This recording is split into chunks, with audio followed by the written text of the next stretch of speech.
I'm smoking gelato right now, you know what I'm talking about? It's Xavier Jordan. $20 blunt. I wanna be the richest nigga in the room. Got it out the mud, ain't had no silver spoon. The realest nigga in the room. Got it out the block, I came a long way from a goon. The richest nigga in the room. The realest nigga in the room. The realest nigga in the room. The richest nigga in the room. My nigga in the room before I knew where I was at. We were catching Nobly, I was on the block chasing steak. I was in the schoolhouse, had that scrap in my backpack. Teacher get on the nigga ass, fuck it, I'm skipping class. Ayy, back to the block, I'm back to the hood, it's back to the bacon, nigga. Back to the bacon. Now I ain't playing, I ride with the K, and it's all safety, nigga. The richest nigga in the room without a bank account. The realest nigga when I move, X everybody around. I ain't gotta shout, ain't gotta make no noise. I just make one phone call and hit up my boy. You know yo come through in that 2-seat. He got Vino with him, that boy got 2 hits. I just hit Lil Savage up, he blowing reefer. City got a new plug and he cheap. He Sosa just shot me a test, got what I wanted. Told him pull up, I got cash, don't do no front. I wanna be the richest nigga in the room. Got it out the mud, ain't had no silver spoon. The realest nigga in the room. Got it out the block, I came a long way from a goon. The richest nigga in the room. The realest nigga in the room. My shoe. The realest nigga in the room. The richest nigga in the room. My move. The realest nigga in the room and I ain't got a lot. Nigga crawl a can, he gotta die. Put that on Mom Deuce, you know that I'm talking. Shout out to that Deuce, my little nigga bloody. Still in the mound with some folks, nigga. And my crib niggas cut throat, nigga. You know what the bid, come and get a boat. I got gas, I got Reggie, I got blow. In the summertime, I'm still serving snow. DJ for the high, I don't do the low.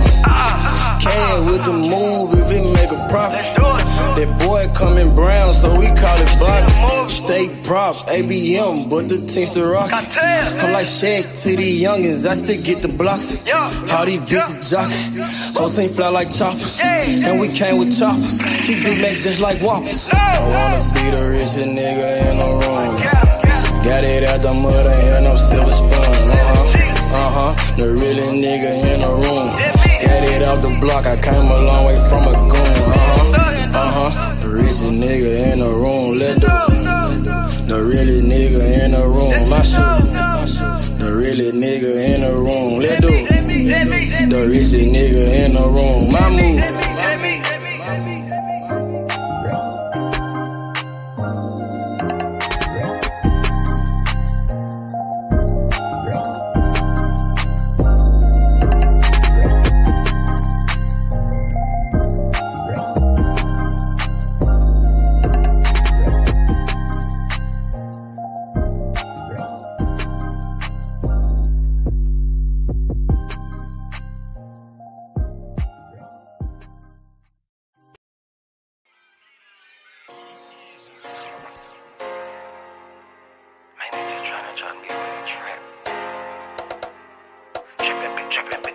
All of my niggas been trapping. Trapping, see all of my niggas been trapping. So your ass off and trapping, so your ass without the plastic. Man, I got a house to store, damn, my niggas been trapping. Got a 9 to 5, nigga, what you call that shit? That's trapping. Trapping, see all of my niggas been trapping. So your ass off and trapping, so your ass without the plastic, damn. If you got a 9 to 5, what you call that shit? That's trapping. Nigga about the body off the speed. This shit need a gas. Came from the corner, nigga. Bustin' pounds of marijuana, nigga. I just came from Arizona, nigga. Went to Denver, ran across the plug. Way back in 10, I was selling drugs. I'm a street nigga, get plenty love. Fucked out some rats with my Fender plug. Still trying to run up a Billy truck. Back in the day, I was getting it up. Now every day, nigga, live it up. I ain't make shit off this rap shit. I'm in the trap with the lemon squeeze. Bitch, I came up, I was selling pee. Yo, what up, D? What's What's up with it, D? What's good, my boy? What up, D? Tell the truth. What's poppin'? My guy. What it is? Hey, yo, what's up with it? Pull up on me. What up, D? My boy D still up in here? Yeah, he up in here. He might be doing something. But yeah, man, we live. You know what I mean? Terence Crawford, Errol Spence Jr. Man, we waiting on the big announcement. We waiting on the announcement. The biggest fight in boxing. Just last week, we thought we had this fight signed, sealed, and delivered. But now we don't know what to expect, man. We don't know what's going on in a sport of boxing at this very moment. You know what I mean? All the boxing fans want this fight very bad. Some boxing fans, they tired of waiting. They tired of waiting, bruh. You know what I mean? What's the deal with this fight? Is it gonna happen? I hope it does. I hope it does. I think it's gonna happen, man. I think both fighters want the smoke. Danny the Great, what's up with you? What's up, Danny? You know what I mean? I'm right here with Tap Out King. Tap Out King wanna holler at you, Danny. Danny, what's good, man? Danny, what's happening? What's happening though? Sleepy, what up, Sleepy? You ready for this fight? Errol Spence and Terence Crawford? What it is, man, that's all we missing. I mean, this Saturday, we got Shakur Stevenson. Some people think Shakur Stevenson is the next Terence Crawford. Shakur Stevenson, pound for pound, one of the best young fighters in the motherfucking game right now, man, without a doubt, my boy. Shakur Stevenson is the real motherfucking deal. You know what I mean? Shakur ready to put on a show. And we got Keyshawn Davis on that undercard, bro. Let me know, D, when you tap in with me, D. You can hear me? Let me know what's happening, D. But yeah, you got Keyshawn Davis on the undercard. Keyshawn Davis. Man? What up, D? What's up with it? What's going on, my man? Shout out to H Money. Always cooking, baby. Always that like cooking. button for my man. Do that for me, please. Always hit that like button for my man. Hell yeah, D. I appreciate that, D, man. You know, a couple days removed from that Canelo fight. I don't know if I got a chance to talk to you since that Canelo fight, man. And what did you think of that fight? Did you watch it? And what was your Yes, I thought? did, man. I sat down, all in peace and watched the fight, and it was pretty much what I, kind of like expected. I felt like Triple G couldn't let his hands go. He basically looked like a Adrian Bronner out there. He's 40 years old. And I also saw a Canelo that pretty much was beating up on an old man that he couldn't get out the ring. And once Triple G hurt him, I watched him change the fight. Probably, I want to say in round like 8 or 9, he kind of changed the fight, and he started respecting Triple G a little more. But Triple G only threw a jab the whole night. It wasn't that. It was kind of like what I expected, man.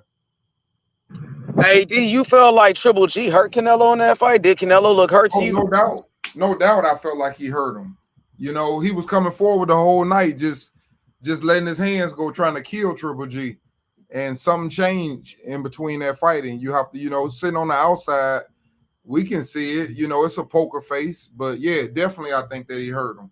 But me, and I want to make sure I don't get caught up on no Canelo, because with all due respect, that don't really impress me. Nothing that happened in that fight impressed me. No disrespect, but my man fighting this weekend, it's all about Shakur.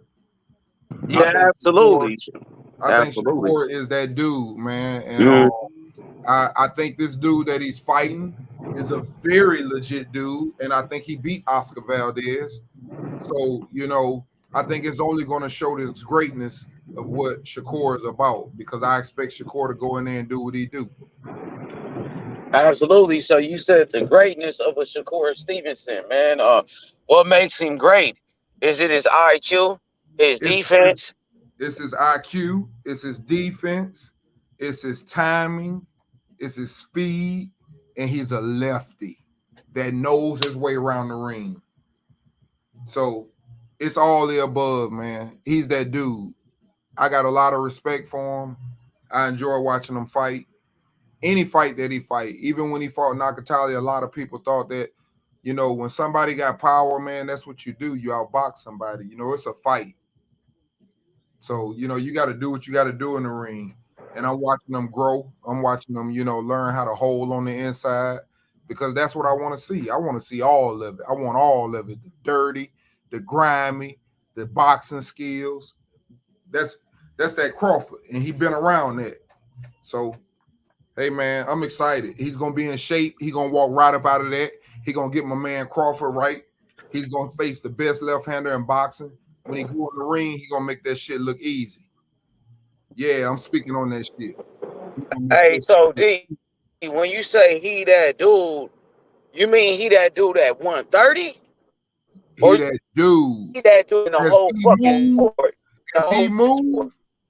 As he move, he's that dude. He gonna be the next Bud Crawford.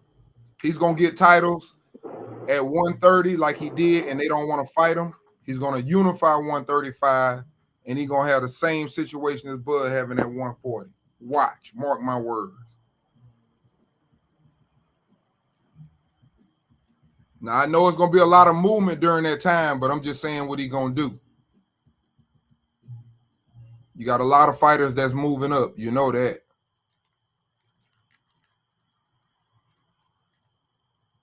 You there? Can y'all still hear me? Yeah, I can hear you. Okay. Yeah, man, that's my dude there, Sheldon. That's the one he's my Terence Crawford of the 130, 135 for me. And when he goes 140, a lot of them guys gonna be gone. But I'm just saying, when he coming. He's a exceptional talent. Yes. He's probably, in my opinion, top 5 in the world right now, as far as pound for pound fighters. Yes, for me too. But you know, yeah, he's good. You know, we know really, that's really good. So you know, we can't make that argument. All I'm saying is, you know, as a person speaking, if you want to talk about me, you want to mess with me, it's like Bud, then it's Shakur right after that. They're my 2 favorite fighters, bro. I love Devin. I love Tank. You know, it's other fighters out there I like. I like Bivol. I like Usyk. But those are my 2 top dogs there. Yeah. Bud is my number 1 guy. After Bud, now this favorite fighter. Just looking at the boxing. Oh, favorite fighters. Yeah, favorite fighters after Crawford. Really, my favorite fighter right now after Crawford is Mel. I like Jamel because Mel fight anybody. Too. I like Jamel. He fight everybody. I like Jamel. That's why I like. That's why I like Jamel. He made me like him. I have to respect that.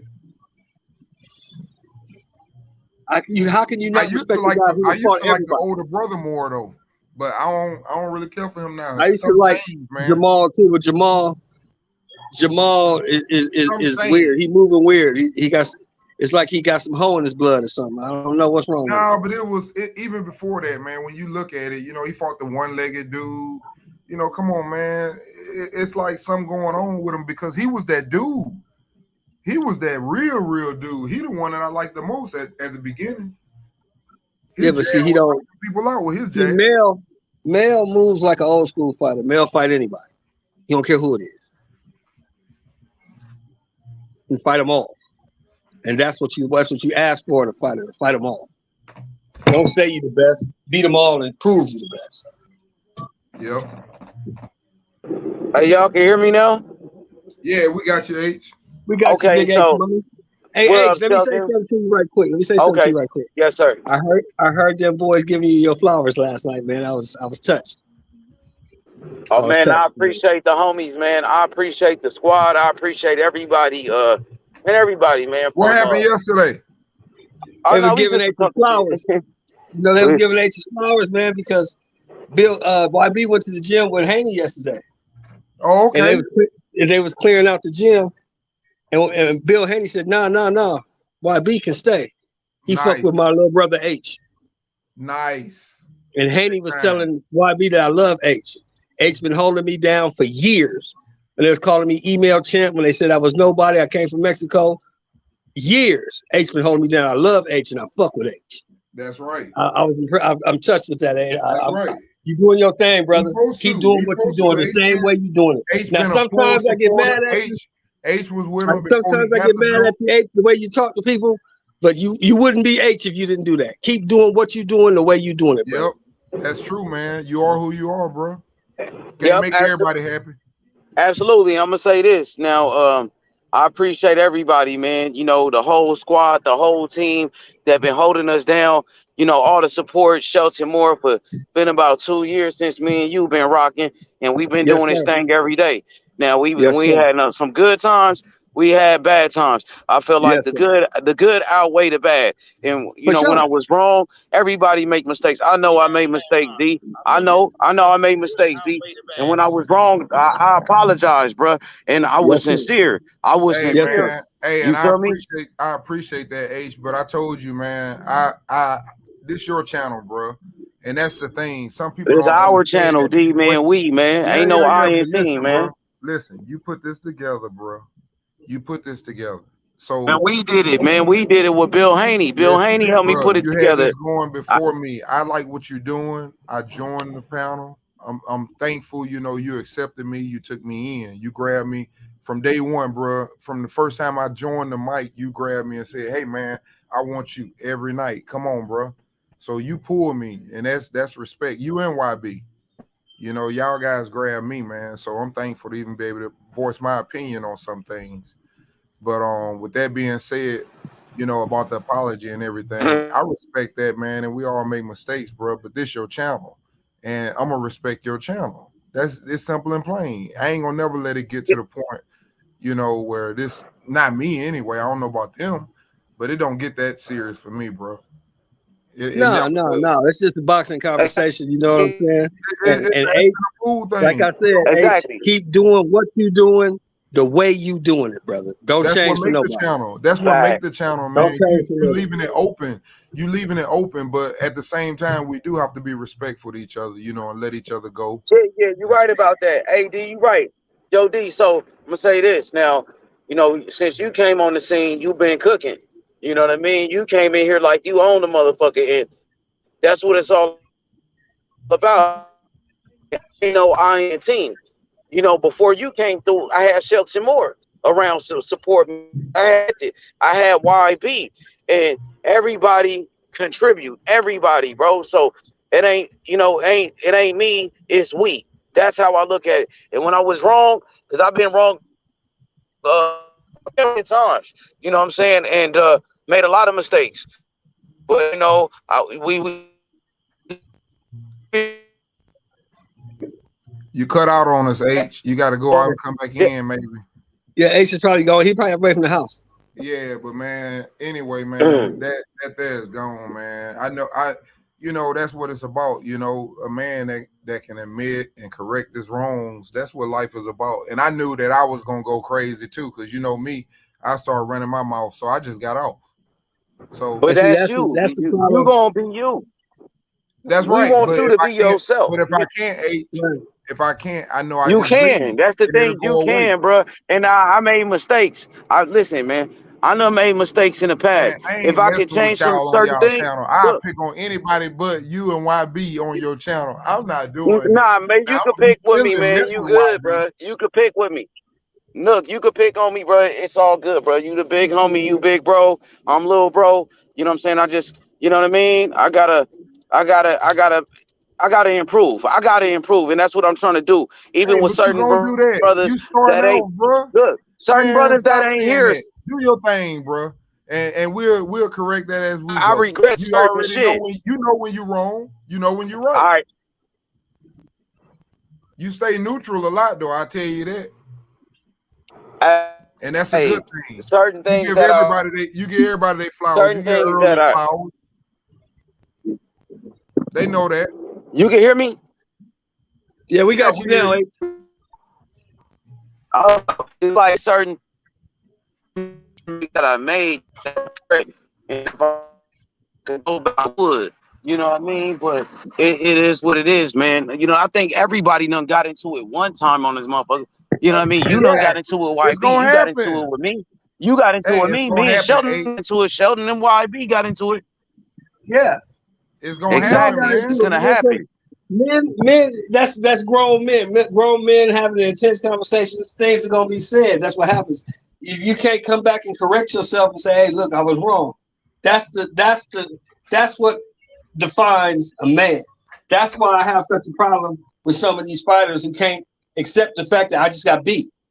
And you're gonna find all these reasons why you got beat. I got beat. I got to go to the lab, get better, and come back. Because if you don't accept your losses, you will never improve. I keep saying that.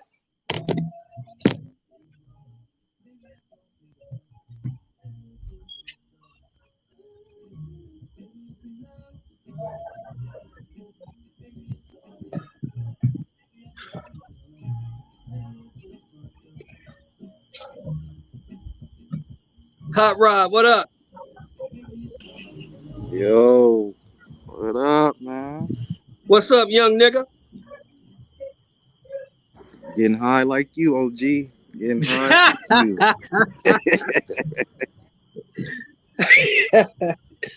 Hey, what you think about this fight Friday, man? I think it's gonna be the toughest fight he's had so far. You think shit? You think it's gonna be a closer fight than against Valdez? Oh yeah. This guy's way better than Valdez. This guy beat Valdez first. What's going on with everybody in the chat? Bud Crawford beats What's Easy. going on? What's up, man? What's going on? How y'all? We chilling, man. We talking about this fight Friday, man. I'm saying my take is that this is gonna be the toughest fight Shakur ever had. No, Really? he gonna make it look believe that? easy, Sheldon. It's gonna be the toughest fight, but it ain't gonna be tough. He gonna make it look easy. That's what he do, man. Yeah, it's gonna be a tough fight. A lot of people. No, it's not. He gonna make it look easy. No, I mean, like, when I say tough, it's gonna be competitive. A lot of people think, exactly what you just said. You said, so you really believe he's just gonna walk through this dude? You asking me? No. Yeah, I'm asking. Yeah, he's asking you, G. He's asking you. Yes. You don't want to he gonna make him look bad. Yes. Is he gonna stop him? No. He might because No. he's getting bigger and stronger. No. But I'm gonna No. tell you like this. You gonna know he beat the hell out of him. Yeah, we know he's gonna win, but No. I didn't say win. Win is like, 116, 113, 115, 113. I mean, 111, 116. He gonna beat the hell out of him. It's gonna be like one of them big gaps. He might win 2 or 3 rounds. No, I ain't gonna even give him 3. No, I disagree with that, brother. He won't win 3 rounds. Who want to bet? This guy better than that. listen. We're not saying Shakur not. I'm not. At least me. I'm not saying Shakur not gonna beat Bull up. I'm just saying it's gonna be a little bit more competitive than a lot of people are saying. Because I'm not talking about you. I'm talking about a lot more people on the internet. They're saying, "Oh, this guy is a bum." Yeah, he is. He good. He's a good fighter, and I respect him. I just think Shakur. I think both of them are boxers, and I think Shakur is an elite boxer, and Yes, I think he he is. measures distance. And dude is just a good boxer, but he don't really have nothing to hurt Shakur with. And Shakur is going to get up in him, and he going to control him. He going to control him the whole he's night. definitely gonna win some rounds, though. You believe that? I'll give him 2. Oh, come maybe on, man. 3. Stop Maybe. it. 2 rounds, bro. Maybe 3. Come on, Hey, y'all. Hey, I said the same thing against Valdez. I don't think Valdez won a round. Well, I said the same thing. I It's said I don't different think Valdez styles, was gonna win though. 8 rounds. Styles make Valdez Exactly. He wasn't But athletic Valdez has enough. something. I said that from the Valdez get. has He something wasn't that athletic enough. Shakur He had to wasn't big respect. enough. He came up He from don't have 26. He wasn't athletic enough, and he wasn't big enough to fight Shakur. He didn't have the size or the athleticism to fight Shakur. Shakur just mollywopped him. Hey, I gotta go pick my daughter up, y'all. I gotta dip. All right, Sheldon. Peace out, All right, man. y'all. All right. And that guy arguably beat Valdez. No, I think he beat Valdez. Right. So it should be a I'm not saying competitive the fight. dude is a bad fighter, my man. Listen, by no Okay. means am I saying that it's going to be an easy fight, but what I'm saying is he's that good that he's gonna make it look easy. That's all I'm trying to say. I think Yo, it's, my boy, I think what's it's a up with selfish it, fight. Bud Crawford? Bud Crawford beat Easy Errol Spence. What's up with you? What's going on? H Money, I had to stop by to see what's up with you. You ain't show me love in a few days or a week. You Hey, my usually man, I've been showing love to you too. I just realized who you were. You ain't. Oh, I appreciate you, bro. Thank you be spitting some facts, bro, and they don't like that. Yeah, they be hating on me. Hey, that's good though. That's what you need to do because you know how many people doing it for Spence. I know it the whole pretty much almost the whole YouTube. Exactly, and I love that, Bud man. Crawford beat When I Easy found Errol your channel, Spence. bro. When I found your channel, I subscribed immediately. I was like, okay, we got somebody that's fucking talking the facts. I've been saying that. I'm like, man, you can keep acting like y'all don't see what's going on, man. The dude said you gotta get a. I had been saying that. H know that. Yeah. H was about to say. H, what you was about to say, my boy? What's good, man? What's up? I think the fight gonna happen, bro. They said Crawford signed his contract. Errol Spence, you know what I mean? And it looked like the biggest fight in boxing gonna happen. What you got to say about that, bro? A lot of people was doubting this fight. I know when I first met you, you told me the fight was gonna happen, and then you kind of said I don't think it's gonna happen. Yeah, too much rumors and stuff. But now I'm a little bit more optimistic because I got a reliable source that told me that I spoke to Crawford on the phone. You know that, right? Yeah, I remember you told me. Yeah, I so remember. Yeah, you told me that. Yeah, that's his homie. My same reliable source told me Crawford agreed to everything, bro. He took whatever they gave him. He said, "Listen, I want this fight for legacy. Like I'm gonna really beat this dude. I'm gonna really silence the doubters." And he recently just said the same thing. He just did an interview. Did you see that article from Boxing Scene? Nah, I didn't see it. What'd he say? Yeah, he said being Errol Spence is gonna silence the doubters. Me, I agree with it to an extent because I feel like these dudes is never gonna give this man full credit. They're gonna bring up Errol Spence eye injury, car accident, and all that stuff. Nah, man, they can't say nothing, man. After this fight, Yo, you don't know these Earl sexuals, man. They crazy. Oh no, they gonna do what they gonna do. But what I'm saying is, you ain't gonna be able to take away what this man has done, and what he's doing. Like you said, and I told them, I said, man, people be talking about Earl got all the belts. I'm like, he the only one who get an opportunity to fight for him. Crawford can't get that opportunity. So you can say what you want to say, but meanwhile, he had to fight mandatory after mandatory after mandatory. While they was doing that. Yeah, and he was taking breaks because you could say what you want to say, but I understand and I'm not taking that away from him. But he did make time for Mikey Garcia. He did make time for Danny Garcia. Right. And those guys ain't had no belts. Exactly. So that's what I'm trying to say. But it is what it is. I tell everybody. This is what I tell everybody on. Hey, my man. Yeah. Bud beats Easy Errol Spence. Hey, this is what I tell everybody. And this is my word on it. I done told people it ain't no fucking 50-50 fight. He gonna beat his ass. And I tell him this. I say,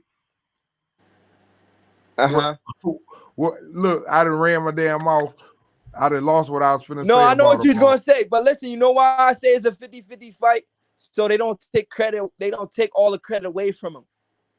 That's why I say it's a 50-50 fight. But I know it's not. I know Crawford gonna make that fight look pretty easy as well. Like, yeah, man, because it's not that Earl easy. It's the styles. It's the style. That's what I be trying to tell these dudes. It's the styles of the fight that's gonna make the fight easy. That's facts. And people don't understand what I'm saying. I'm like, okay, the best thing that he has, and I do think Earl would be able to lead with the jab. The problem is he lunges. He's gonna get caught. He's gonna get caught early. And he's gonna realize I can't even throw this jab. And then he's gonna resort to what he does. Right. Earl turns aggressive. Anybody that try to bum rush you, and that's gonna lead to his downfall. Wait a minute. Anybody that turns aggressive against Bud with his right and left hand. Oh yeah. And his hands are faster. Ooh, That's way fast. going to be the problem. Oh yeah. Now watch what I tell you. And everybody think he the better fighter inside, and I keep telling them they don't understand. It's a different when a person cover up and when a person throw back. He one of That's the very facts. few fighters in today's boxing that will throw when you throw to counter. He'll take one to get one. Right. He punches in between your punches. That's facts. Yes. And they don't understand that. When people throw at Spence put his gloves up. Well, guess what? Man, you put your gloves up against Crawford, some getting through. Out of them 5 punches, some getting through. And you can't put your hands down when he throw. Right. But Because like I said, you're not going to see what's coming. Good. I could be wrong, but I'm just telling you how I think it's going to go. And we'll see. We'll see who's wrong and we'll see who's right. When Crawford throw, Errol Spence ain't going to be able to throw. Butch, my dog. What's going on, bro? But I feel like we got to give Spence a little bit more credit, though, bro. Like, Spence is a world-class fighter. Spence is a beast. Okay. Yeah, this me right here. Go ahead, bro. Yeah, because, look, I just left the hood right now, and one of the homies, they asked me, right? They said, who you got? Spencer Crawford. And I asked them, I said, damn, who you got? Cause I'm like, this is a tough-ass fight. He said, I got Spence. There's motherfuckers out here that believe Spence is gonna beat Crawford. Me, I told him I got Crawford. I think Crawford is the better fighter. Crawford is the #1 guy pound for pound. But there's people that believe Spence will dethrone Crawford. Now, my partner think that too, H. My partner think that, and we talk boxing all the time. He said, I said, who you got? He said, Spence, man. He said, I think Spence too big. So it's not no easy thing. It's just me. Mm-hmm. When I look at these fighters, I'm gonna tell you what I see. I'm gonna tell you what it's gonna come down to. Skill. Both of them got heart. Both of them got heart. It's not gonna be no you hit him and the fight over with, and you knock him down. It's not gonna happen like that. But it is gonna be an aggressive fight. And when a fight becomes aggressive, guess what? Skills pay the bills. That's facts. Yep. Because it's gonna be what's in your toolbox. Listen, what's in your toolbox? Let me tell you why I say this. The thing about these type of fighters, and this is what you love to watch about them, and you're gonna see it early in the fight. You can't repeat. You can't keep repeating the same thing against Crawford. And if you ain't got a lot of tools and they jab over, no, that's not going to work. It's going to have to be some things being switched up. I don't care what you do, but you're going to have to switch up and show different levels. Like Sean Porter said, it was fun. Fact. D, tell the truth. Let me tell you this. You know what a lot of Earl sexuals tell me? You guys listening? Yeah. They tell me that Earl is going to show something we've never seen before. So he's going to magically pull out some skills we've never seen before. That's what they think. That's what they seem to think. Hey, man. Yeah. Salute to H, fam. Salute to H. Salute to Uncle DM. With all due respect, Bob Crawford. Easy not Spence. My bad, Butch. But I understand where he's coming from, man. You know, it's a lot of people, you know, and Earl, that's the thing, man. It's like I said about Oscar Valdez when I told everybody on the panel, I said he won't win. He may win 1 or 2 rounds. I said that's it. He was spot on with that. He was spot on with that. And when I said that, you know, I was trying to tell everybody it's not that Oscar Valdez is not a good fighter. It's the style. Right. It's not a good fight for him. It's the same thing with Devin Haney. It's a lot of those fights are just not good fights for them dudes. You can't put no dude with less skills and little ass arms in front of them. That's not going to work. They're going to pick them apart. Yeah, you can't do that. I don't know what they think. And then when people sit up and talk about, oh, he going to rip Crawford. They going to, when he start going to the body, this and that. Man, listen. Man, I've been watching boxing for more than damn 40. I ain't going to say, 40, 42 at least. Since I was at least 8 years old, I've been watching boxing. Ain't no elite boxer in my life. Not Ali, not Sugar Ray, not Hagler, not none of them niggas been able to stop no elite nigga to the body. You can't even get to that, bro. They don't allow you there. You get your fucking head knocked off going down there. Them facts, bro. Why you think they ain't go to Floyd body? Reach down there, you want to? Yeah. Because with Floyd, you can't touch his head. Barely. Yeah, and why you still going at it then? Why you won't go to the body? Because you're gonna get knocked the fuck out. That's facts. But they don't understand that. But they gonna understand it. It's different levels to that shit, man. And that dude is one of them dudes. The biggest thing what I say about this fight is Errol is gonna have to hurt Crawford. That's how he can win. He's gonna have to punish Crawford. But you know the thing about that is Errol don't have one punch knockout power. That's the problem. Exactly that, and also he don't have the punch that hurt Crawford in the past. It was always a straight right hand. I tell people that. That's what Earl's he's vulnerable for. Crawford is vulnerable for an overhand right, and a straight right. But that's not. That's the only punch I seen Crawford hurt with. That's why it's a bad matchup. That's his best punch to hurt Crawford is that overhand right or straight right. Okay, what about the southpaw stance? What about Crawford fighting out of orthodox and EJ fighting out of southpaw? What about the left of an EJ or even a jab just coming from that different angle? He don't throw that I don't left. think he's gonna see Crawford in the right hand stance. Earl don't even throw that left hand too much. He don't throw that left hand. He might do him like he did Felix Diaz. He came out left hand on Felix Diaz and told him, they said, did you fight him because he was a gold medalist left hand? That nigga say, this is my ring. I do what I want to do in there. I remember that. That nigga fought him the left hand the whole motherfucking fight. Yeah, Errol Spence's left hand is not active enough. That nigga was a left hand gold medalist. Errol Spence's left hand is not active enough. Yeah, it's gonna be a good fight, man. But I think Spence has the hurt Crawford. That's the key. Errol Spence's punch repertoire. He has to be able to change the way Crawford personality is, and that's gonna be hard. That's just with respect, because Crawford got that power too, and you got to be careful fucking with him.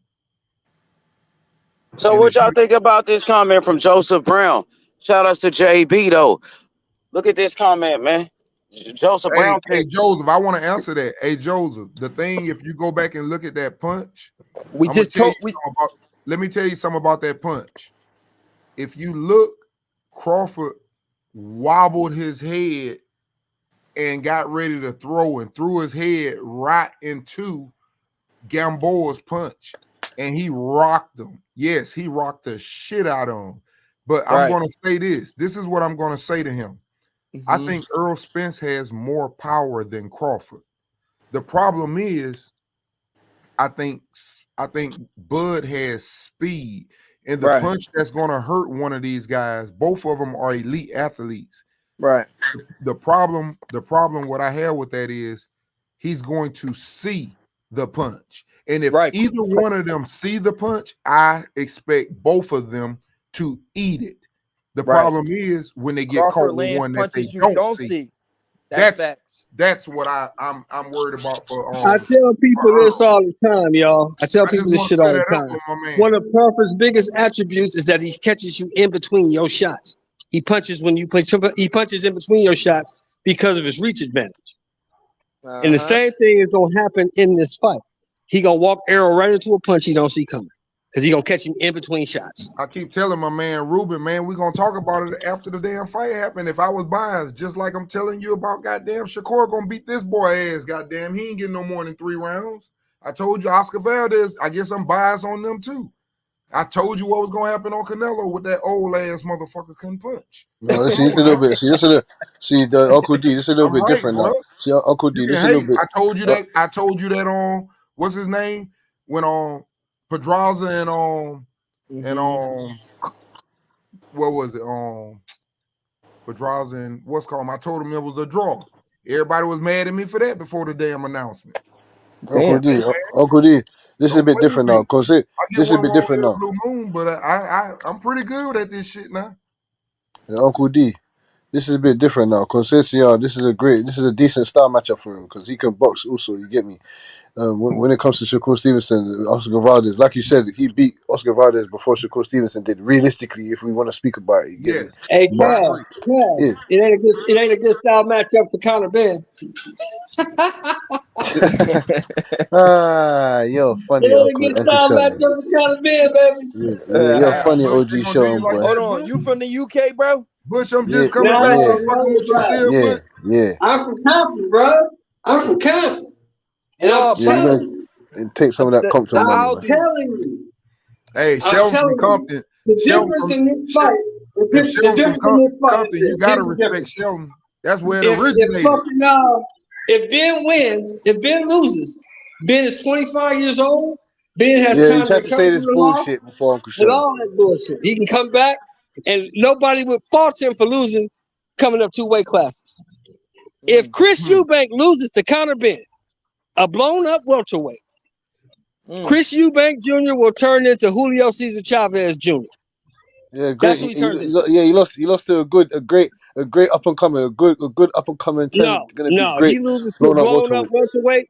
He is Julio Cesar Chavez Jr. That's who he is.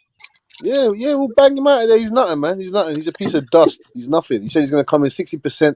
He's eating fried chicken and drumstick legs. So we're gonna fucking beat the shit out of him.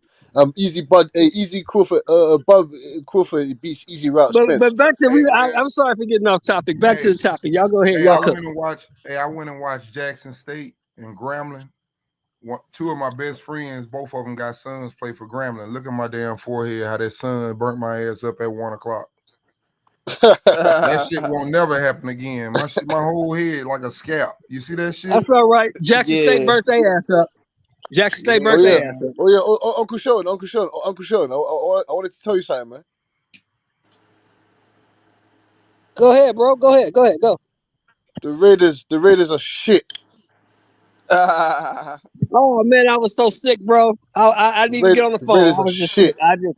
I just shut down Sunday, man. That boy, Kyler Murray, he ran all over your fucking team. Yeah, nigga, y'all niggas was Look mad here, at them man. Cowboys. Nigga, we bounced back with all backup. I'm gonna tell you what killed us in that game. It really wasn't destroyed you. What killed us was that. Remember that 4th down when Carr had he destroyed you. Not the 2 fumbles, but even the 2 fumbles. When he had Devontae Adams wide open, he threw the ball behind him. He threw the ball behind him. Had him wide open.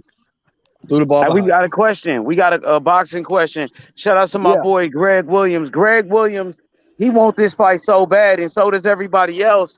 Greg Williams says, when do y'all think we will get the announcement? I changed my vacation 4 times. Tomorrow. I believe if the fight's gonna happen in November, you'll start getting announcements of the fight in late September. And they'll start announcing on whatever platform that's gonna show the fight. If it's gonna be on Showtime, if it's gonna be on Showtime, it'll be on CBS. If it's gonna be on Fox, it'll be on Channel 11. Sometime before this weekend, my sources say. No, we don't go with sources say. Fuck that shit. We don't go with that. No sources say. So what? Would you be happy? No, but I said, like I said, like I was saying, bro. In January or something. The two networks that competing for this fight are Showtime, which is owned by CBS, and Fox. If the fight's gonna happen in November, you'll start seeing the fight being announced during the NFL games on CBS. If Fox gets the fight, you'll start seeing it being announced during the NFL games on Fox, and it'll be the end of this month if the fight's gonna happen in November, because they gotta give them at least 45 days to get ready. Yeah, that makes sense. Would you be happy if the fight happens in January or February or March or something? I'll be happy whenever the fight happens because I want to see it. But I would want be the more fight. happy if it happens in November. But that's a year off for Crawford. He don't need to be off no more than that. Yeah. Hey man, time out. Hey man, we got the hottest person on the panel that be cooking for my man Crawford. H, you a motherfucker, H. We got my man Bud Crawford beats Easy Route Spence. Y'all can't say nothing today. I'm on the panel. He on the panel. Where your ugly ass at, Ben? Bring it on. Bud Crawford beats Easy Route. What's going on, Brody? Oh shit! It's nothing but Bud Crawford fans up here. Hey, Marky Dan, we got the dude on here, man. We got the GOAT of the Bud talk But you on know here. what though, Marky Dan? I don't know why people act like that. We don't take nothing from Spence. Spence is a great fighter, man. Yeah, He's he's one just of the not better. greatest He's just in not his better than Yeah, generation. but Crawford. this ain't a He's good just day not to better be than on He's Crawford. here. That's just what not it is. better than the other dude. That's Yeah, all we're he's just saying. not He better just than ain't better Crawford. than the other guy. The other guy gonna beat him. That's all we saying. Simple. That's all we Yeah, saying. I got That's all about we 2 saying. hours in me. Spence will beat everybody else, but just not Wait, Crawford. hold Just not on, hold Crawford. on. Your name is literally Bud beats Easy Root Spence. So you Hey, go check essentially his what you're saying? channel out. Hey, Root, Marky Yeah, Dan. easy I route. fuck with him. I like him, and I remember talking to you the last time. You're a real cool dude. So Hey, Yeah. Bud. you know what I'm Hey, saying? Bud, easy. Hey, I'm Bud, just Crawford, easy route, fam. Hey, Man was listening that to your nigga show, hurt. fam. That nigga I was hurt trying him. to I get know onto they your hate show, him. fam. You They didn't let hate me him. on, I fam. know You they bullied hate me. him. I don't remember that. Nah, it was the other day you when that came Earl. on Yeah, you you came bullied on the me, fam. panel. Oh, y'all was on there? No, you Yeah. bullied me, man. You left me there hanging. You lot was looking for that local, that lock guy, whatever his name is, man. Remember, you was talking to that easy, that Errol Sexual the other day, man. I was listening to your show, fam. I know you now. I didn't. I don't remember. My fault, Brody. I got you next time. Nah, No you good. problem, man. No problem, man. What do Yeah. you I let what do you? everybody listen. The thing about me is I let everybody on. You know, I don't try to silence nobody. You doing it Cause I like H then. right, cause I don't push no narrative. I just come on there and tell y'all how it is, how I feel like it is. Right. How you feel? Exactly. Right. Is H still here? Yeah, I'm right Yeah, here. I'm salute, right hey, here. I'm salute listening. to H. Let me What's up? say this. Let me say this, y'all. You on your way to a dub, nigga. Oh yeah, we Yeah. on our way Yo, to a H. dub, man. Let's do it, man. Yo, H. Salute H, man. Your Hey, Hey, what man. videos up? What up? What's always good, popping Cash? up, bro. What you be doing? What'd you say? I said you taking over the YouTube algorithm. I mean, we trying to do it, man. That's what we trying to do, man. That's why we got into the business to be the best at it, man. And with the support that I'm getting from you guys, man, can't nothing stop us, man. Right. Bro, I legit seen your channel like a month Number ago. these dudes in here. Hey, numbered all these dudes in this room that don't hit the damn goddamn like button. That's about it. Yeah. Yeah, because we got a bunch of haters that be listening too. So you know what I mean. It's At the all end of the good. They day, can listen. They can listen. yeah, Hey, shout you out right. to the haters. But if you a hater, just hit the dislike button. Ain't Hit Yeah, nobody man. gonna anybody. Shout like It out to don't the matter. haters, motherfucker. man. Shout out to the We haters. keep it 100. Hey, so let's get back to this fight though, the Spence and Crawford. So Yo, read that comment from Joseph Brown. What's This is happening? I got you. I got you. Joseph says Crawford fans need to chip. He said Crawford fans need chip incense. They don't buy his fights and get him a statue like Omaha, like Wilder's in his hometown. He's saying Okay. Bud Crawford. Okay. I'll gladly do that. I'll gladly Okay. send Does a he know? Does donation. he know that he I'll talking to gladly a do nigga that. that go? He's talking to a Okay. nigga that goes to fights, right? I'll He don't know gladly that, do does that. he? He Hey. don't know that, huh? I'll Yeah, gladly Joseph, put I you don't money got to buy into that join the fights. statue. panel talking like that, Joseph. Hit Yeah, that link, I man. don't buy fights. I go I'll Hey, to it's gladly, fights. all I'll good. gladly Let pay them some money to put spit. into that Hey, let statue. them I spit spend what the he three. spit. I spend the But that three, don't mean four, nothing though. 5, 600. I spend the money to go to the fight, Spend to at buy least the merch. 5 bills on Crawford fights. I spend at So, least five and I bills bet on money Crawford on the fights. fight. So On the I Gamboa support the fight, guy. I on don't just on talk the about Felix it. I Diaz am fight, about it. on the Victor Postel fight. What are you talking about? On the that's Ricky a Burns narrative. fight, when he That's came over the here and fought narrative Ricky they be Burns, pushing, I man. paid for that. We support these fights.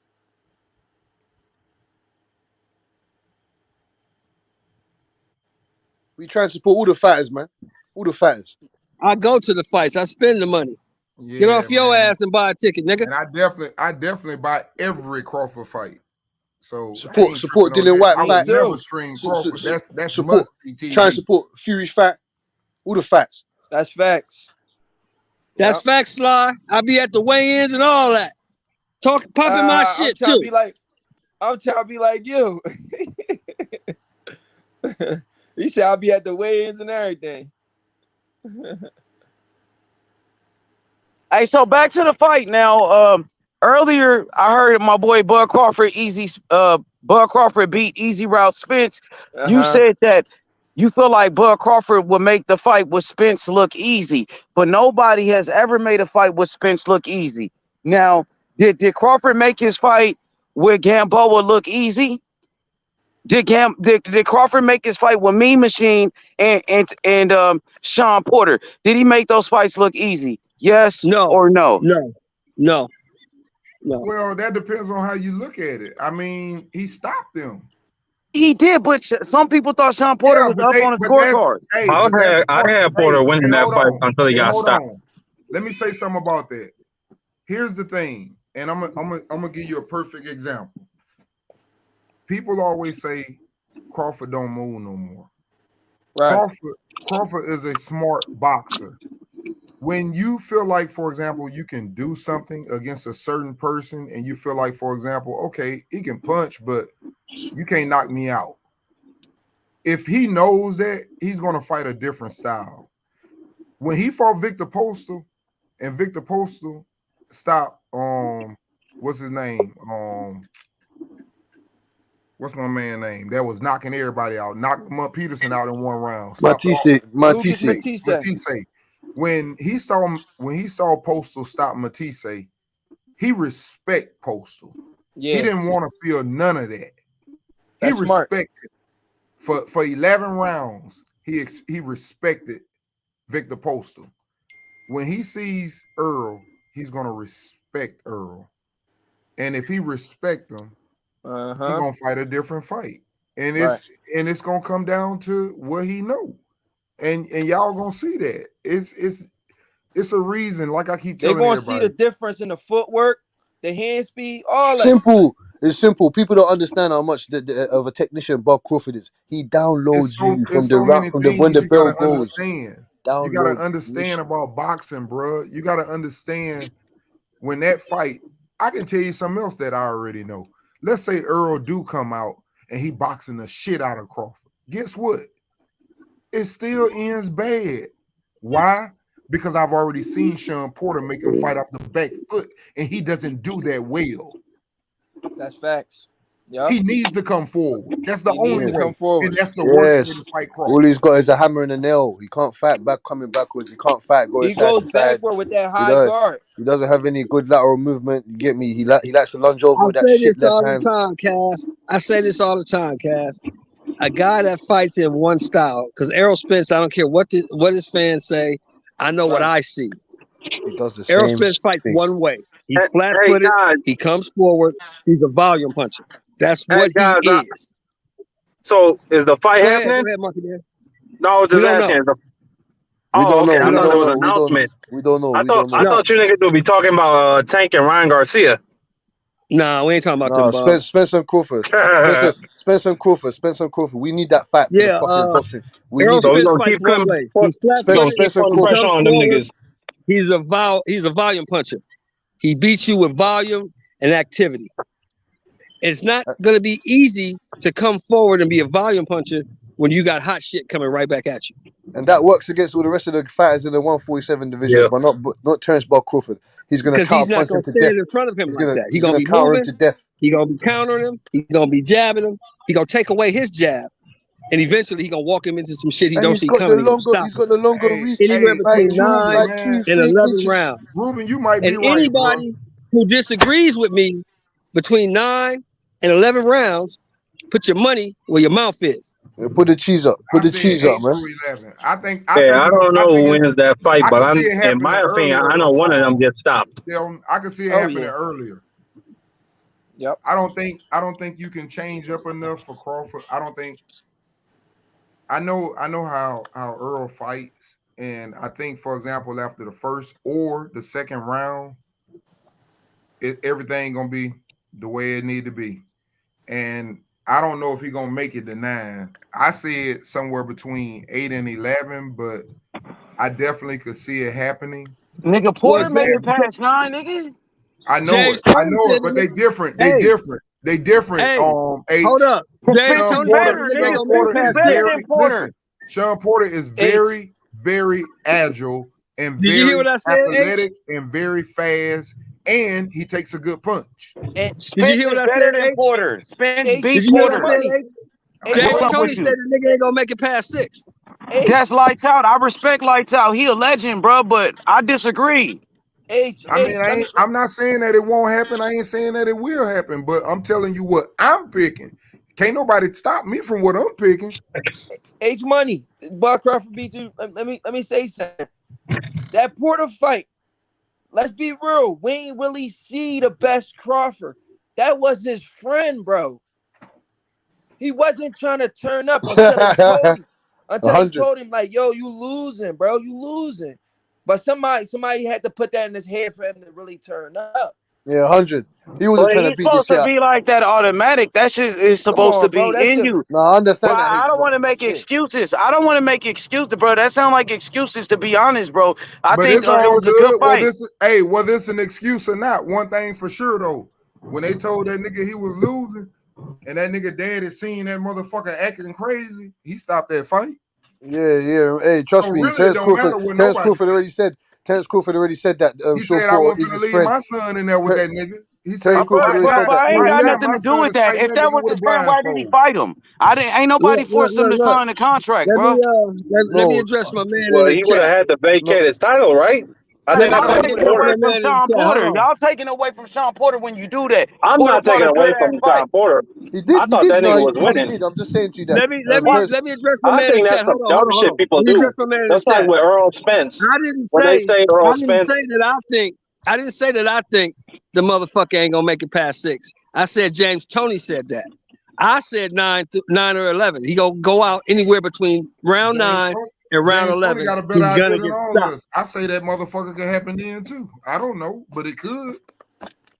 I think I it's say gonna happen a smoke little bit Spence in earlier the than what 12th. I think it's gonna happen before Sean Porter, though. I I tell say you that. Spence. He smoked Spence in the 12th. He's gonna bend and break Spence in the 12th. Spence is gonna get hit with something he's never felt in his life. He's gonna get hit in his chin. hey man, He's never I felt in his pray to life. God Bud Crawford wins this fight for y'all motherfuckers' sake. Nah, What do you you ain't mean gotta pray to pray. You God? You ain't gotta gotta If he pray. I doesn't, pray to if he God doesn't, that if he they'll win doesn't, I'm this gonna come here fight. back to H Money's platform. You get Yo, me? And say, That's the listen, My I nigga, was difference wrong. Errol between Spence is the better fighter. He's a great fighter. my nigga fans of Q fighters. said he ain't gonna be on That's here the for a difference. minute. Hold on, Marky Dan. That's the Go difference Y'all ahead. act between like fans of Spence ain't the fighters truth. Y'all and niggas fans act of the like Earl sport. Spence ain't the truth, nigga. Earl That's what Spence I'm is the saying. That's truth, I'm the bro. listening to difference. this shit.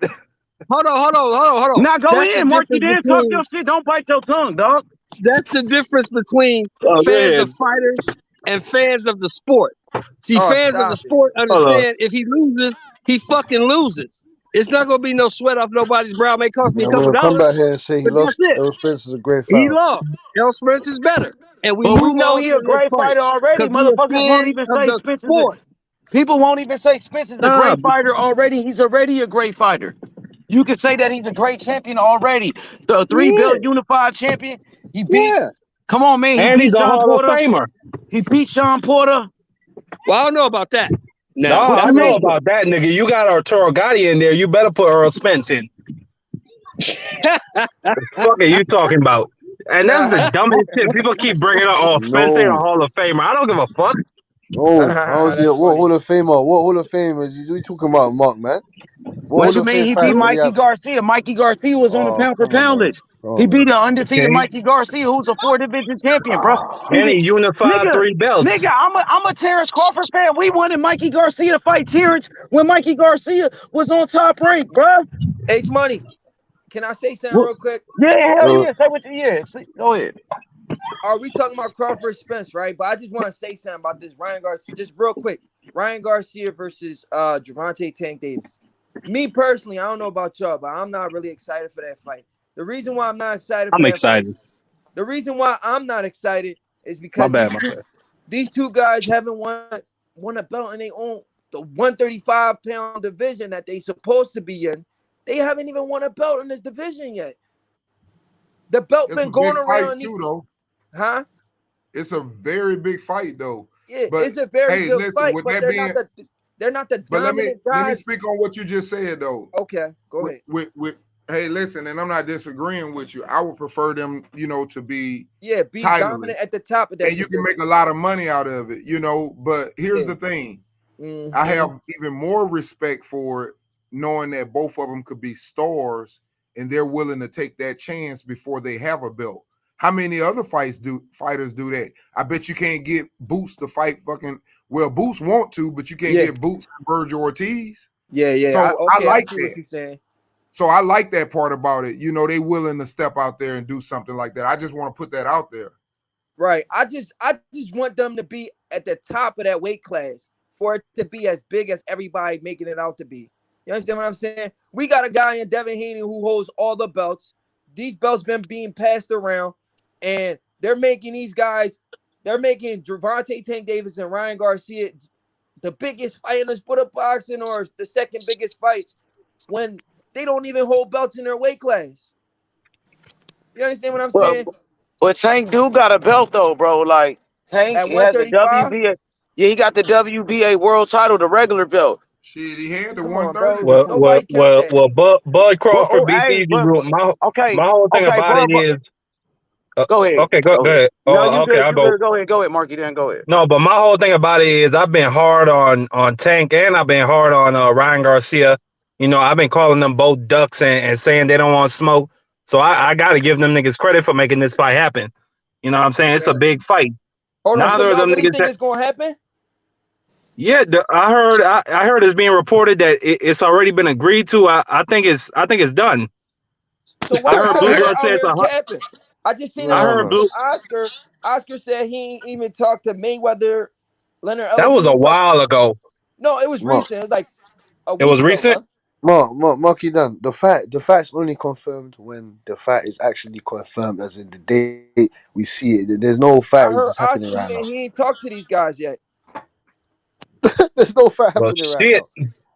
No fact Really? happening That's So some right he now, shit, talked to man. boy. him in like a Well, week? why is Ryan Garcia daddy saying the fight is 100% is gonna happen then? If Oscar's saying that, So And not both. only that, So Blue Blood Oscar and came Ryan. out and said it's 100% done. So If you don't Oscar and know, And I Ryan shut trust not your on him. the mouth. I same. I shut ain't gonna. my mouth because I They don't know. putting on some big fights on Showtime, homie. If you get a Spence and Crawford and then a Tank and Ryan, man, Showtime boxing putting on the biggest fights right now, bro. You gotta say it. Me personally, I don't think that fight's gonna happen this year. They're Me saying it's personally, either December or January, and I don't think it's gonna be in December with Fury and Joshua. that's what I'm saying. Nah, That man, fight, I Joshua don't ain't think that fighting fight no happened this Fury, year. man. Joshua ain't gonna That fight sounds, Fury. but it's It not ain't been happening. announced. How you gonna say Spence and Crawford ain't been announced, but then you could turn around and say AJ and Fury is gonna happen? Who said that? Well, He just I said heard them niggas. that. Marky Well, Dan said that. I heard Tyson Fury and his team say they agreed to all the terms. Of Now I course, know, because they know Joshua's easy work. They want it. They want to beat the shit out that boy. But Eddie eh, Hearn and them ain't gonna put Joshua in the ring with no fucking Fury. He gonna terrorize his ass. Tyson Fury gonna beat the shit out that boy. okay, but from what I'm reading right now, it says Anthony Joshua accepts terms for Tyson Fury fight on December 3rd. I don't believe that shit. Communication, I They ain't don't believe accepting that communicate, shit. shit. Ain't communication They ain't nobody halted believe due accepting that to shit. Queen's shit. death.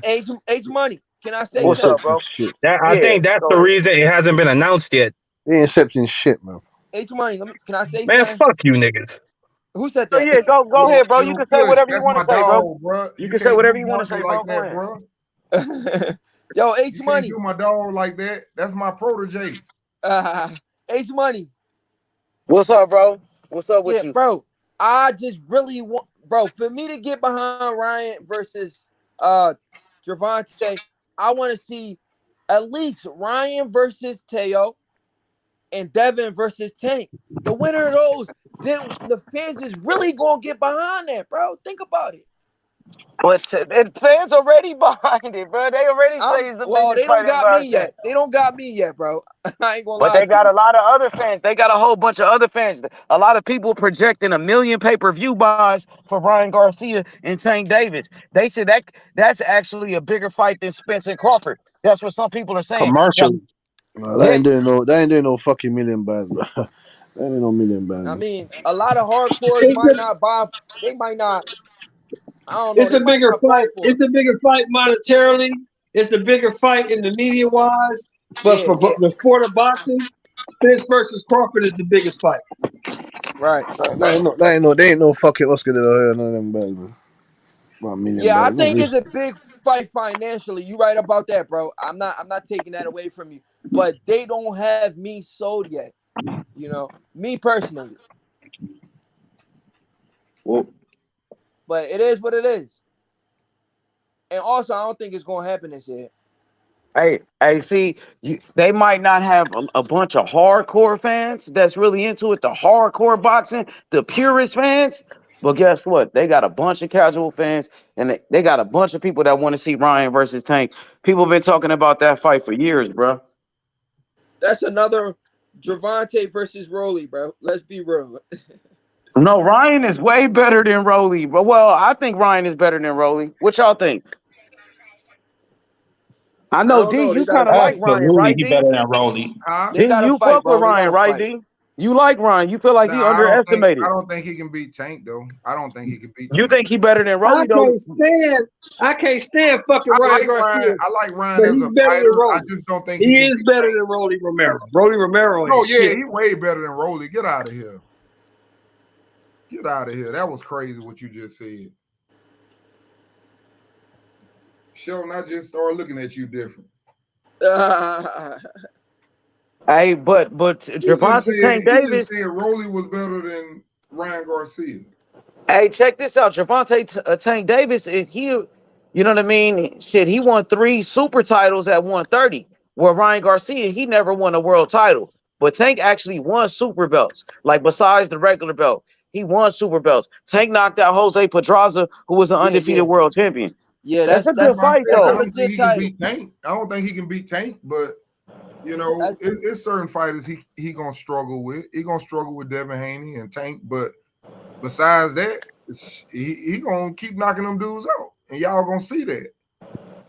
It's just certain dudes he ain't gonna be able to deal with because they got what he got, hand speed. But that dude got knockout power and the dude got hand speed. He leave his chin up, and that ain't good with Tank. That's why I say he ain't gonna beat Tank. I don't think he will.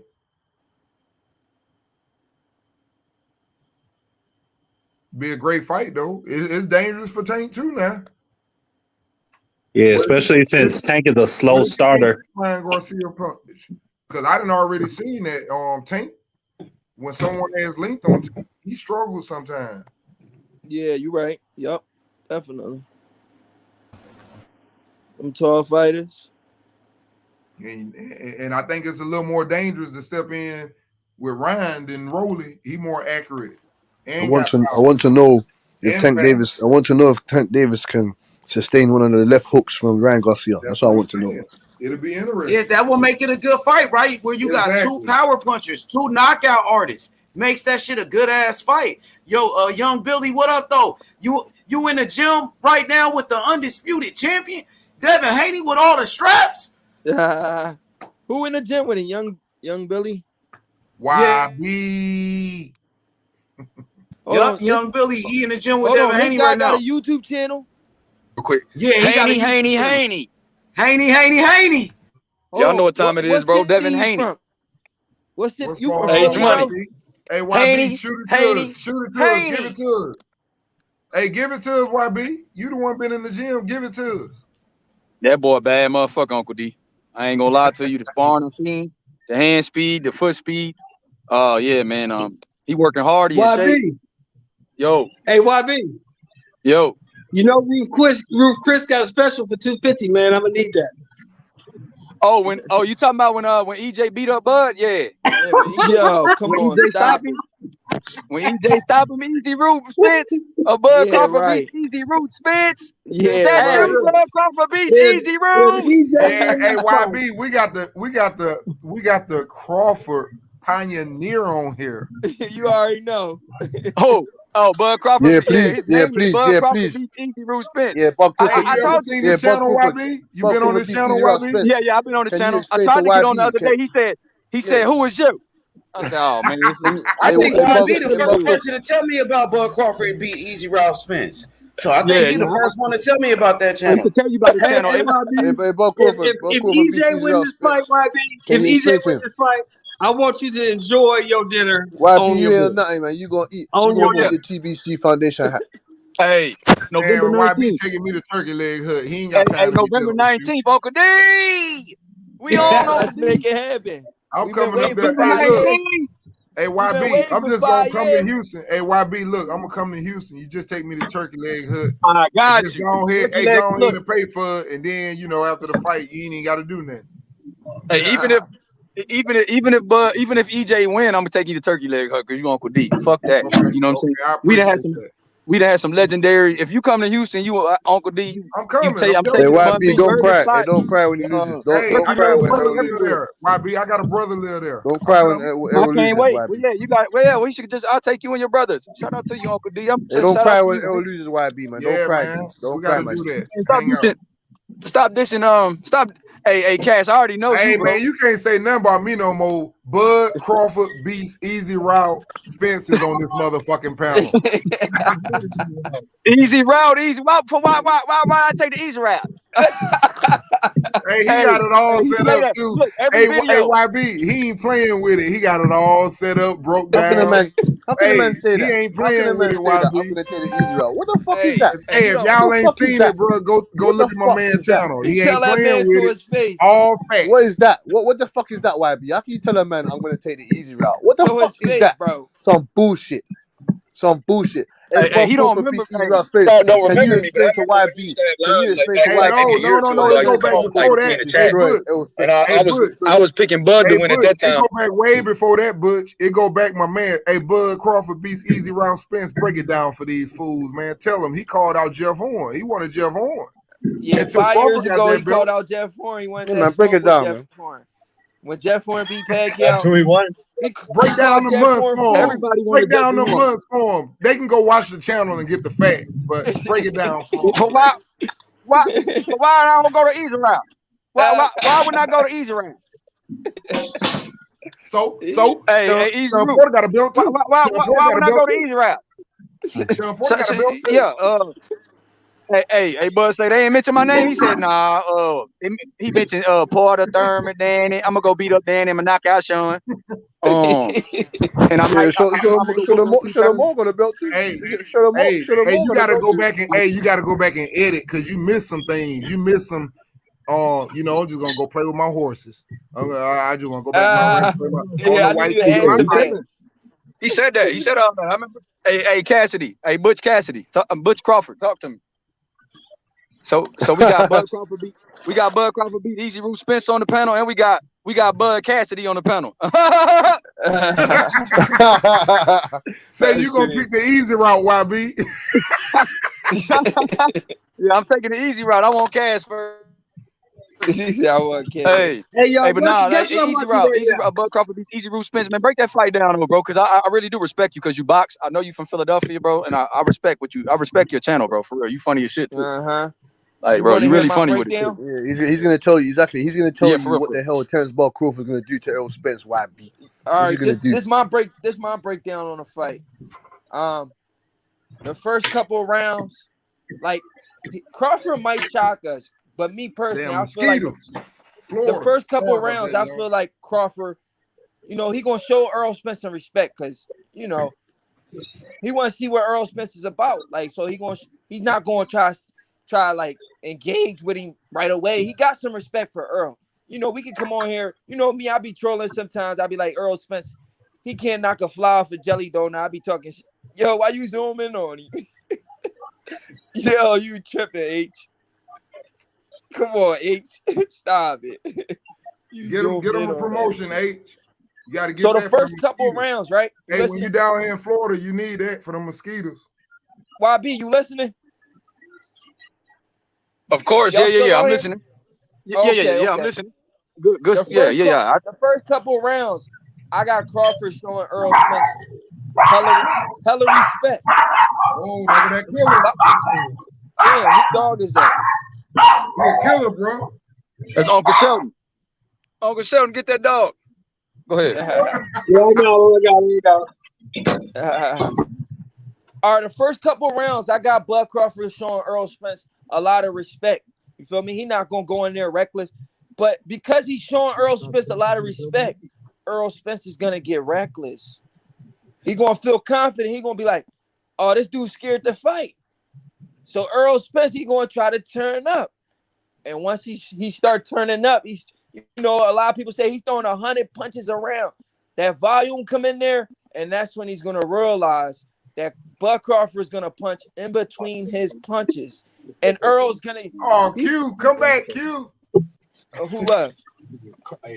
Tell him that Carlos Adames. Earl gonna realize, man, this dude ain't no 135-pound fighter no more.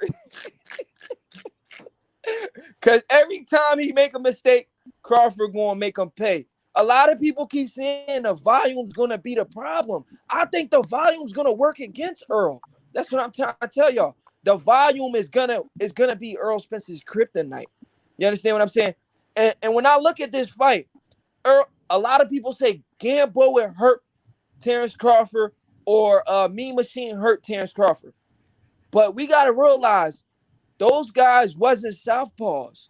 You understand? The punch that hurt Terence Crawford I already spoke on that. Yep, was a right hand. Earl don't have that right hand. He can't throw that right hand straight down the pipe to hurt Terence Crawford. So what punch is he gonna hurt Terence Crawford with? That's what I'm trying to figure out from the Earl sexuals. They can't tell me. Crawford, left hand stance. Crawford. Right. That Earl he don't really throw that straight left hand either. Can you tell him YB? YB, can you tell him that, please? Hey, y'all act like y'all want YB to go one-on-one with Bud Crawford beats Easy Route Spence. YB already said trying to set the fade up. YB say he Y'all going trying to easy set a fade up, man. You. What up, every time he say hey, something, you, then you hey, I know I was now. Hey, look, I just had to show them. They was looking at me for footwork for boxing. I wasn't trying to do no boxing. Hey, look, I'm showing y'all I'm an athlete, man. You still got it. You still got it. Hey, them little niggas get in the ring me 5'10". I'm hurting one of them niggas for a minute. They ain't gonna never figure it out in a minute.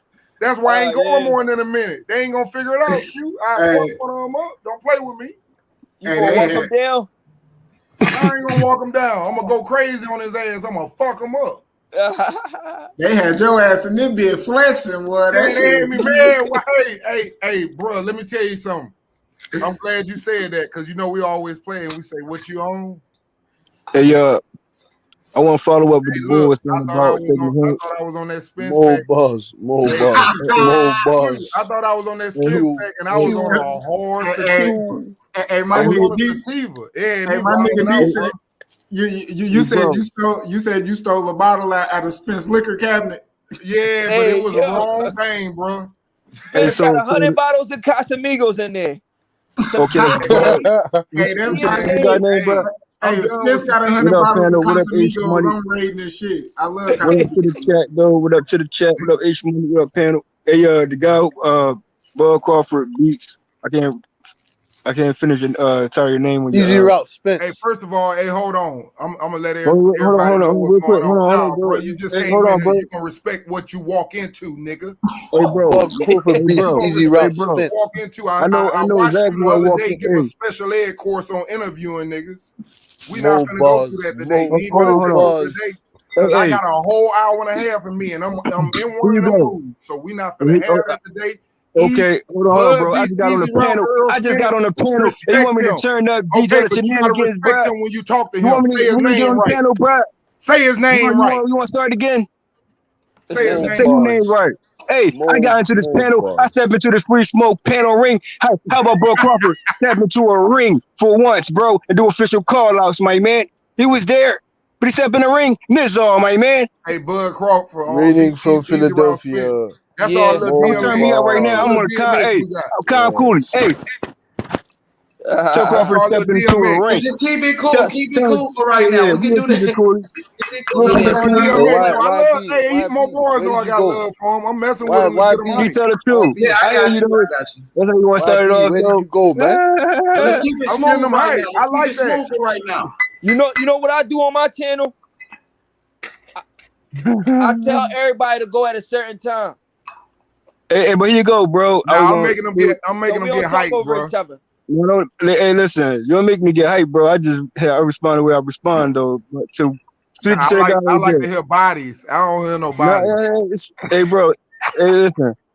The gentleman, right? He said he's gonna make shots in between punches. My thing is, why you want punches from Errol Spence to the body? You think you got time to slip punches, bro, or protect your body, bro? He gonna punch with him, punch in between your punches. He's punching with you. That's what I've been trying to say, bro. But we saying why more punches, bro? You gotta be. How you say it? Inside is not good for Earl. Everybody think Earl is the better inside fighter. And we gotta realize if somebody throwing at you 4 punches to 1, you're gonna be dodging more than you fucking can throw. And Crawford got the hand speed. We gotta realize he got the hand speed.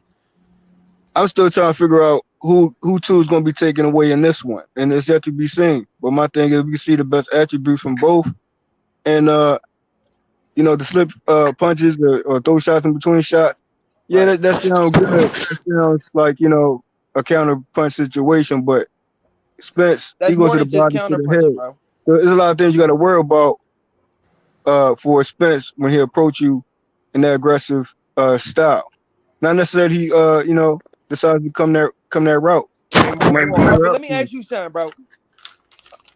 Let me ask you, because I asked a lot of Errol Spence fans this. I ain't gonna keep calling y'all Errol sexuals all the time, but when y'all talk this fight, y'all say Errol Spence gonna knock out Crawford. How you see this fight ending?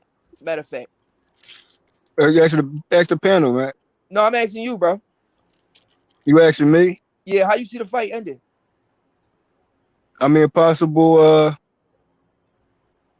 in so many ways. All Like, right, I just mean, it pick. could be If you had to pick, you think Earl's gonna knock out Crawford? it could be a bad Bro, I stoppage. know my stuff in the top of my head. I know right away. If you ask me, so I'll tell you right away, bro. If you an All Errol right, Spence fan, Slow I'm down, asking the man. same He thing. don't do good with fast questions. Slow down. Oh, okay. No, here you go. Now here you go though. I'm gonna reverse the question to him, and you gonna answer quick, and that response you gonna say, I'm gonna say, yeah, okay. But go ahead, what's your answer though? Same question to you. You gotta ask the question. What question I asked you again? My fault. I told you, dog. He get How lost with a lot of you people look? talking. No, he asked the question, bro. I'm saying he asked the question, right? So Right. I'm saying how you see it being stopped. Who I think gonna win? I already told you. Well, I No, you told said everybody. how it's gonna be stopped. The specific question was how it's gonna be stopped. How you see it? Crawford gonna knock him out. Probably TKO, or if the ref don't stop it, Earl going out on his back or his face. I think Okay. Derrick James gonna throw the towel. I was thinking Okay, that too. let me ask you a question. Now, Crawford, right? His stoppage from his previous fights on, what rounds he always get his stoppage in? What was it? You should know the answer to that. It varies because he stopped Brook in 4 rounds. But keep going. What you mean keep going? Keep going. Keep going like what? Like talk about all his stoppage? I mean, his stoppage pretty much wasn't later rounds. Now was it? David Benavidez. I mean, Jose. Jose Benavidez, he stopped him in the 12. Sean Porter was late. Sean Porter in the 10th. Mean Machine was what? This 8th? Crawford always finished strong too. A lot of people say Errol Spence. He finished. He's a machine for 12 rounds. Well, Crawford's a machine for the rest of the fight. Now you have to say Errol Spence. You're not going to stop him. You smoked You're Jeff not going Ford. to stop Errol Smoked Amir Spence by Khan. KO in the earlier rounds. So you saying the later rounds, you feel as though this knockout going to occur where Errol Spence will also fight hard to 12 rounds. Errol Spence is going to lose concentration and get smashed up. The thing is, what should I call you, Jay? The J guy. You call Jay. You know what I mean? All right, Jay. There's Jay on the panel, thing then with there's that is Q on the panel, then there's Q on the panel again. The thing with that is Terence Crawford is trying to figure you out in the first couple of rounds, right? So if he figures, because he's a master boxer, and we know for a fact, if you want to agree or disagree, that's on you. We know for a fact he has the better IQ, right? We know that for a fact. If you want to disagree, that's on you. But anyway, he's going to figure Earl out. He's going to figure the timing in a few rounds. So if he figures you out, he already know what to do to you. So of course he's gonna dominate the rest of the fight. Of course he's gonna dominate because he already know he gonna know your combination. He gonna know the punches you gonna throw already. So he gonna beat you to the punch every time, bro. If I'm fighting somebody and I know and I know for a fact they gonna throw a right hand, you think I'm gonna be right there for the right hand? I'm slipping that right hand coming with an uppercut. I'm slipping that right hand coming with a hook. Come on, bro. If he knows what you're going to do, he's going to beat you to the punch every single time. So he's See, gonna I couldn't break dominate. it down for you like that. He's gonna dominate the rest of the fight, bro. So Hey, even if Errol Spence is Lost coming Art, on strong, he's already beating Errol Spence to the punch. Lost Art of Boxing. I like that name, Q. You agree with that though? What?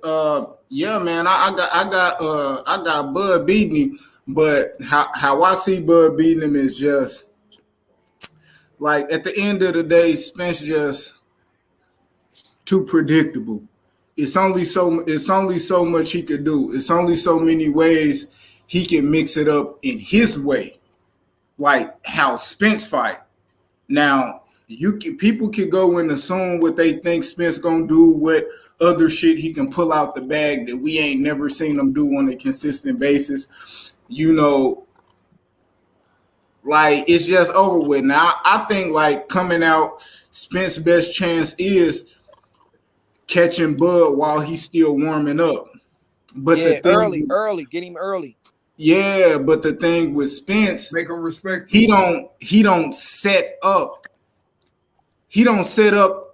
Okay, I'll say it like this: Spence's biggest punch isn't a knockout punch. It just hurts you. He got that power that like thuds, you know, kind of break you down. You know, he fight like a 12-round fighter, 15. Like if it still was 15, I'm pretty sure that motherfucker could go 15. You know what I mean? But he fight like a 12-round fighter who gonna give it your all.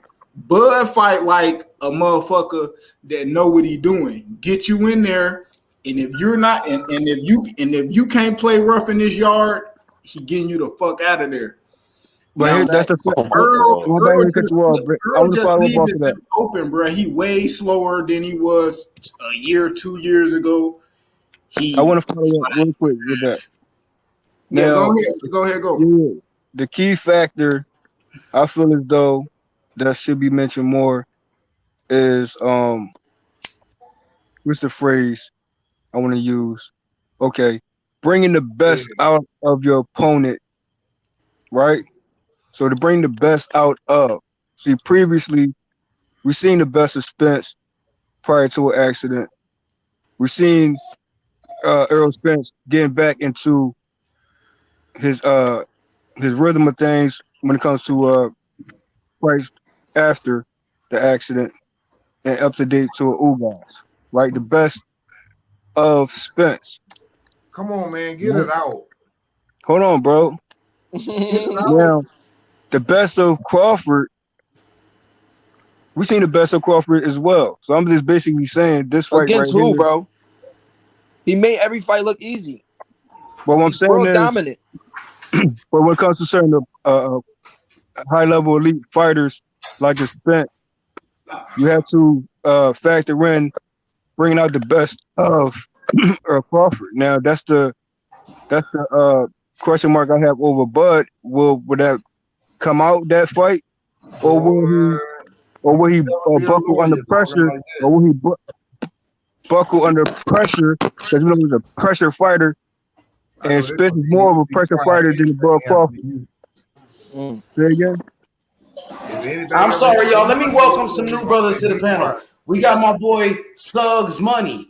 What up, Suggs? What's poppin'? That's my guy. He be on my channel. That's my guy. Oh, okay. What's up with you? I'm part of Bud Crawford beats Easy Route Spence. What's the word? Yeah. Hey man, welcome to the channel. I need more support, baby. Yeah, you're part of TBC I'll Foundation. be on all the channels. I'll be checking. I'll be listening to see what y'all talking about, though. You're part of TBC Foundation. Support, bro. Uncle Simon, man. Uncle Simon too. Uncle what Simon. up, Big Simon? What's good? How are you, man? How are you, Uncle Simon, man? Hey, H Money, I don't want to leave, but I'm kind of hungry, man. I'm about to go eat dinner. All right, tap in. Though we gonna be here all night, so man, come cook with us, bro. We gonna be here. Oh, y'all hold it down. All right, y'all go check out his channel, Bud Crawford beat Easy Route Spence, man. He's putting in work for the best fighter in the world, Terence Crawford, man, and I respect it. I love it. All y'all that think we be overdoing things and saying things. He got it all broke down. He got This shouldn't be a. Come over Hey, there. You want Hey, this? bro. he I heard it. know there's a Hey, he spoke panel to the. most He spoke to the hey, man but he himself. got it all on He there. I'm spoke just to the. saying. He I spoke just to the want to man put that out himself. there Hey, for the The oh, man listeners. told him he was going to Hey, destroy Errol Spence. hey, he said he got Hey, that here you shit go, wrote bro. He down. It's not spoke. He gonna be a spoke to the man one-sided himself. situation. It's not He gonna be a spoke to the man one-sided himself. panel, bro. Hey, tonight ain't gonna be no Okay. one-sided panel, bro. All right, y'all. We I'll sorry, talk to y'all later. Mo. We sorry. Say no No, more, I'm fam. saying, you know what I mean, we got Lost Art, got Crawford, we got Tell the Truth Crawford, Yo, let Butch me ask you Crawford, a question, JFL. Just answer this Q question for on the me. bottom, Listen, Crawford. let me ask you a With a question one Spence at a answer, time. bro. Hey, bro, hold on. This H, I'm asking you a Hey, question. Shmoney. Yo, what up, JFL? Who you got? Errol Spence and Terence Crawford. Yeah, who you pick? To this right now, I still can't decide because there's other factors that they're not trying to get to though. I'm trying to, you know what I mean? I'm hearing all the Crawford points, Hey, but I'm you still can't make telling them. this shit up. Wait, let me Mo ask you a Bars. You can't question. make You this said, shit up. A Mo nigga Bars, you arguing with a said, nigga about another nigga. hey, Mo But he Bars, ain't you pick just said that nobody. you're not going to make this a one-sided panel. Why you say that? You feel like people are being biased against Errol Spence and they not giving him a fair shake? Is that what you're telling me? They gotta understand. See, H Money, you fair with it. You know what I'm saying? Yeah, I mean, if the panel ain't full with another team, you know what I mean, you speak up for him. You know what I'm saying? So fair like that. You know what I mean? Like I'm telling these Bo Crawford, we're going for him. It's not gonna be a one-sided conversation. You gotta take into factors coming in how Errol Spence completely dominated Ugas and in that fashion, bro. That's a very telling from his previous fights that he had to get shake off the ring rust and get back to Errol Spence, and also how he mixed it up, which people trying to ignore. It's his boxing skills and his I mean, we don't know him for a body snatcher, but there's other factors that comes into this fight, bro, that they trying to ignore, and that's That's not why I cool. got you. Okay. So he said a lot of Bud Crawford fans ignoring what Errol Spence does. He said a lot of Bud Crawford fans, they not giving Errol Spence credit for what he brings to the table. Let me welcome Ayo to the panel. Ayo, you got Errol Spence Jr. winning this fight, right? Is that right or wrong? EJ all the way. Most of the people picking Woo! One for EJ. One for EJ. All right. Let them know why. Where I be who I be at, bro? Shout out to him too. Hold on, JFL, bro. Hold on. Yo, so, hey, yo, why will Errol Spence beat Terence Crawford? Let him know. I got Errol Spence right here. He's gone. He's gone. That's what I'm saying to you. He didn't have no belief in that bullshit that he said. No Let's belief go in with what he said. Suggs. Let's go to my boy Suggs Money. Suggs, man. Let him know why Terence Crawford, is going to beat Errol Spence. Why are you picking Terence Crawford in this fight? And what I'm makes picking him? Terence Crawford because he just got them combinations to unlock the lock. You feel me? He know when to knock your ass out, and that's how it's gonna be. It's not gonna be no because he tougher and he bigger. He got that combination. He gonna throw them 5-6 punch combination. Errol not gonna know what to do. It's gonna be night. That's how I feel. Errol just know how to be tougher than a nigga and just punch on a nigga and shit like that. That shit don't work in boxing. That shit only work in the street and It's shit. the same thing that happened with Oscar Valdez and Shakur. When you get somebody in there that know how to damn fight, you can't just bully every goddamn body. Hell no, you can't bully everybody. You can't bully everybody. When somebody know what they doing in there, and it's not gonna be no body punches. It's not gonna be no body punches because Errol. Errol is the taller guy. Errol Spence is the taller guy. Hey, I'm the first person to say this. Hey, I want to be the first person to say this. It ain't gonna be no opportunity. I want to be the first person to say ain't gonna be no told you, boy. Errol Spence is in for a rude awakening, boy. He doesn't know what's coming to him, fam. And then listen to this one too. Errol Spence don't even know how to clinch. When the last time y'all seen Errol Spence clinch? When's the last time he's clinching, YB? When's the last time he's clinching, YB? Ayo. When's the last time he was a good clincher? When? Hey, YB, man, I know you hear this stuff they saying about EJ, man. They make it seem like EJ ain't got a chance. I'm going with Terence Crawford. I'm picking. Errol Spence ain't never clinched.